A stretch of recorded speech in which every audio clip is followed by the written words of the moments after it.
Last night, the US House of Representatives voted to launch a formal impeachment inquiry into President Biden. Republicans accused the president of corruption and accepting bribes, either in his current role when he was vice president between 2009 and 2017. Biden released a statement condemning the impeachment inquiry, saying instead of doing their job on the urgent work that needs to be done, they're choosing to waste time on this baseless political stunt that even Republicans in Congress admit is not supported by facts. Well, I'm joined by Fox News host and author of Teddy and Booker T, two American icons blazed a path for racial equality, the great Brian Kilmeade. Brian, great to see you.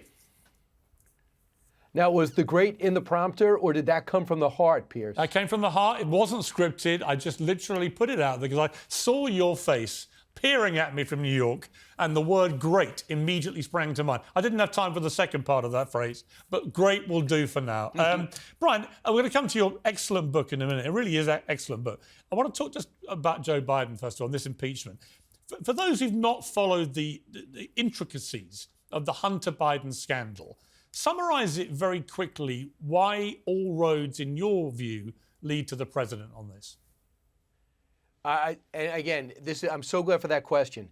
Everyone should forget about the hookers and the crack and the horrible behavior of somebody who has signs of addiction. Out of control, tons of money, was able to capitalize on it, exists way too long. You could decide on that. Put that aside. Was he going around from country to country, Kazakhstan, China, Ukraine? Yes, yes, and yes. Was he talking to the richest woman in Russia? Yes. Was he doing business with them? Yes. What was his business?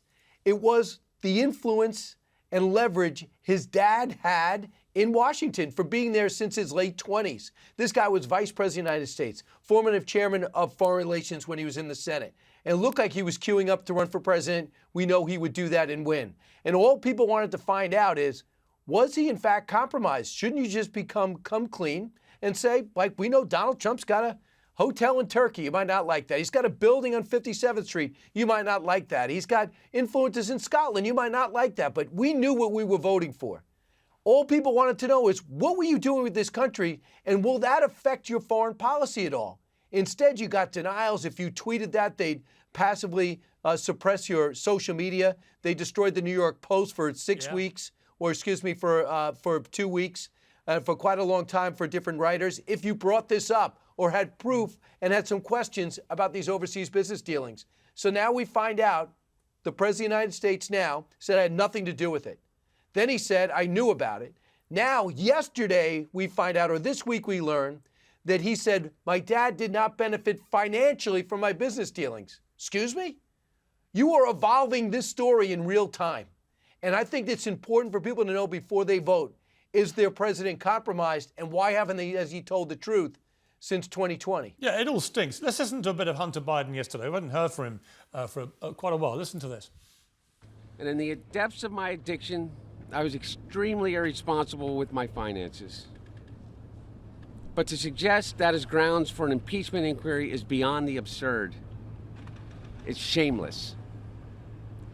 There is no evidence to support the allegations that my father was financially involved in my business because it did not happen. Do you know what I was thinking, Brian? If you swapped Hunter Biden for Donald Trump Jr., right, and this was about Trump and the Trumps, can you imagine anyone who's currently defending Hunter and Joe Biden about this defending the Trumps? Absolutely not. They would be baying for blood.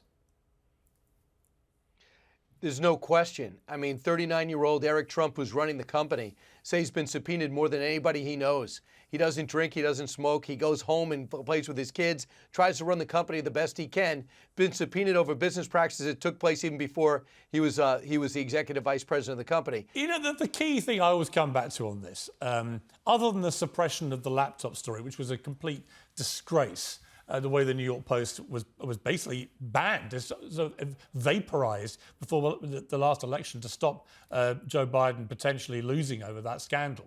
But if you think about just one fact, that Hunter Biden was put on the board of a company called Burisma, energy company in Ukraine, despite having absolutely zero experience.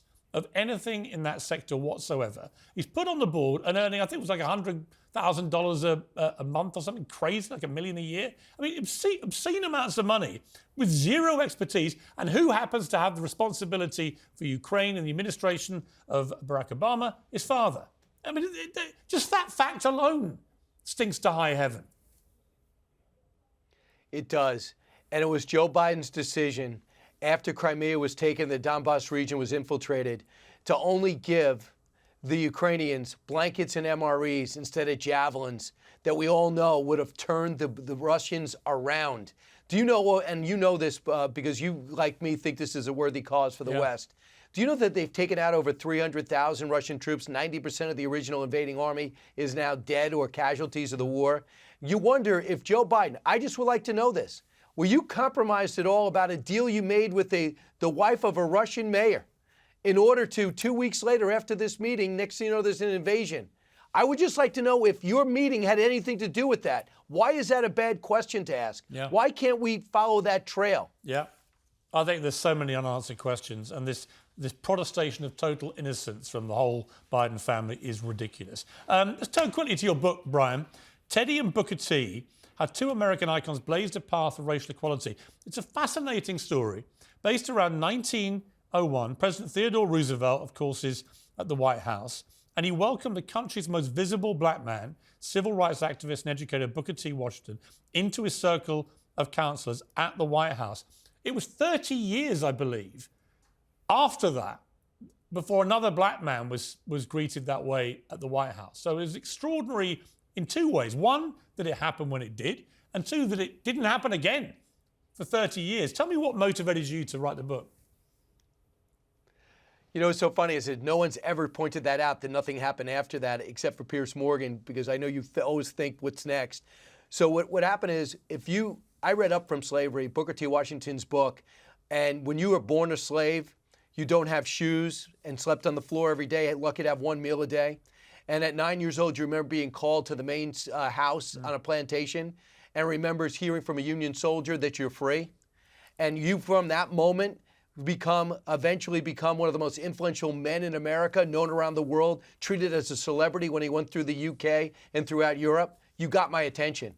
And I started researching everything he wrote. And all he wanted to do was spread this horrible thing called education. He thought education was a great equalizer. It's an amazing story. It's a great book. It's such an interesting, different kind of subject matter, and one that's not really been properly written about. So I commend you, Brian. I also commend you on being the single hardest working man in world news. In fact, man, woman, non-binary, you take your gender, you are it. You are the hardest person in terms of work rate I've ever encountered in world television. So the fact you found me a fragment of your day to come on uncensored is a matter of great personal joy for me.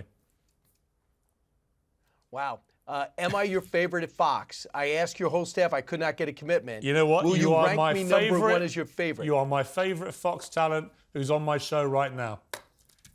And I will look forward to seeing you in New York very soon. Brian, and before I let you go, Right. Merry Christmas. Let me be the first to wish you a Merry Christmas. Thanks so much, Piers. Congratulations on the success of your shows, heard around the world, and I love being on it. Thanks so much. Great to see you, Brian. All the very best.